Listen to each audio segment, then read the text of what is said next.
field is in turn 3, ready to see the green flag of the Duel of the Dog 250 at Monadnock Speedway. Atop the flag stand from Whelen, Eve and Pell will throw the green flag, and we are underway at Monadnock. The green is out, and from the high banks of Monadnock, down the back straightaway to lead lap number 1, Craig Lutz, who was the quickest car in the first round of practice, will set the pace.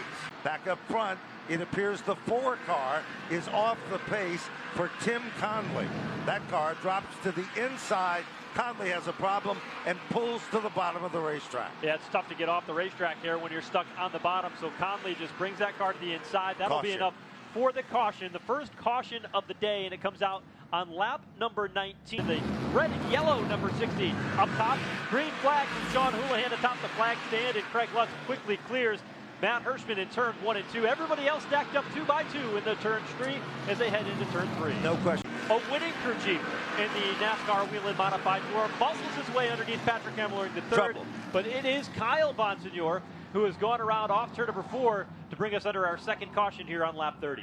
We'll take another look at what happened. He was inside the top 10 as he goes around off turn 4. Yep, back end snapped around. We're not sure from that angle if there was any contact at all, but car number 22, Cam McDermott, prepares that car. Trying to dig on the outside. Another big mover is Ronnie Silk, car number 16. You see it to the left of your screen, working its way around to the outside of Patrick Emerling. We knew the outside lane was going to start to come in, and little by little you see Hirschman get the better of Stephen Kopchik on the outside.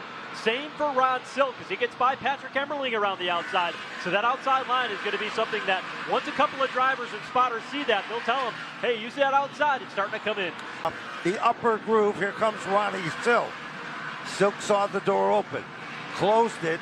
Emerling is there with him, and here comes Justin Bonsignor. Silk now will look underneath Stephen Kopchik in a battle for the third spot. He'll make quick work of him as they come across the line. Now Patrick Emerling trying to go underneath. Tight quarters there in turns 1 and 2 as Emerling nearly coming together with Kopchik. All eyes are on the start. Green flag comes back out, and it is Craig Lutz again. Inside, but look at Hirschman. Digging hard. And Joe, I think you're right. The outside is starting to come in, and we're seeing a sneak preview of that. But look at Ronnie Silk on the inside, car number 16 in row number 2. I also think now this time he moves down to the inside of the 21 car. Back up to second. It is the 16 that quickly moves in. Ronnie Silk, who's never tasted the sweets of victory in the Modified Tour race here at the High Banks, is looking to make it his first time. Kimball got a little bit loose and out of shape. Back up front, bid for the lead. Here comes Ronnie Silk, tries the crossover. Lutz bullseyes to the inside. Wheel to wheel. This is what the Whelen Modified Tour is all about. Oh, trouble. Front straightaway, Stephen Kopchik, Trevor Catalano. Another car slides in. Kyle Ebersole goes spinning down to the bottom of the racetrack as well. The 25 of Brian Roby in it. And that will be the caution at 131 here that we were trying to keep an eye on. It came a little bit early as 4 cars involved here on the front stretch. You look in forward motion. Here's a look at it. Keep your eyes. There's the 21. Back end of the car snaps around, 360 degrees, drives away in the right direction. Difficult to tell from that angle as to whether or not there was contact or if 21 just went around on his own accord, but it did bring us under the car. Same way they were running, and we are now back up to speed. Matt Kimball did not go on that start and stacked the field up behind him, but everybody's able to get through turns 1 and 2 pretty clean for the most part. Ron Silk leads away. Emerling slides into second, and here comes big money. Matt Hirschman in the yellow, in red, number 60, looking to the inside in a battle for third. Patrick Emerling, we saw how quick he was before that caution. He's going for the race lead. Emerling to the bottom, side by side off turn number 4 as Silk tries to hold on to the top side. No question about it. Patrick Emerling had a fast car in practice, qualified well. He moves into the lead. That seemed to be the same story earlier in the long run in this event. Then let's go back to Kyle Bonsignor with the number 22 car. That car is running in the 5th position. Matt Kimball is there. Here's Ron Silk. He set up Patrick Emerling nicely to challenge for the race lead. He goes underneath. They come together through turn 2. Silk to the bottom. Emerling up top, battling for the race lead at Monadnock. Ron Silk back in by inches, but Emerling doesn't give up. They come off the turn. Emerling back in front. Here comes Silk, side by side. They cross the stripe. Patrick Emerling, still the leader of the pack, but Silk is giving him a workout. Pack by trade, and in addition to that, we've got a caution.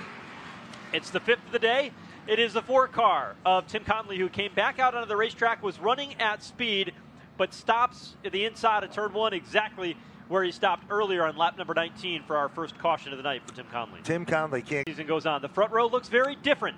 Kyle Bonsignor to the bottom. Outside lane, Woody Pickett, the former race leader of the 1 car, will restart to the outside in the 4th position. But Kyle Bonsignor gets away with the race lead, but he's challenged to the outside by Pickett, who's on the fence. How about Trevor Catalano? That was the 3rd car that stayed out on the racetrack, and he is going for the race lead. Trevor Catalano, under green flag conditions, in turn number 2, is a new leader at Monadnock. But here comes Ron Silk, 16 car to the inside. Some more as they go down into the turn. Up front, the battle for the lead intensifies. Here comes Silk. Down to the inside off turn number 4, looking for the race lead. Lap traffic up ahead. Here comes Trevor Catalano, though. Hammer down to the outside, and he holds on against the challenge of Ron Silk. The lap car became the pick. That gave Trevor Catalano the option of taking back the lead. 2 laps to go. Can Trevor Catalano do it and hold on for another half mile? All of a sudden, Silk's car loosens up. He loses some valuable ground. Here comes the checker on the next circuit. Trevor Catalano in search of that prestigious first Whelen Modified Tour victory. Off turn number 4, Trevor Catalano, the teenager, is going to win at Monadnock Speedway. He's going to pick up his first career Whelen Modified Tour victory at the Duel at the Dog 250.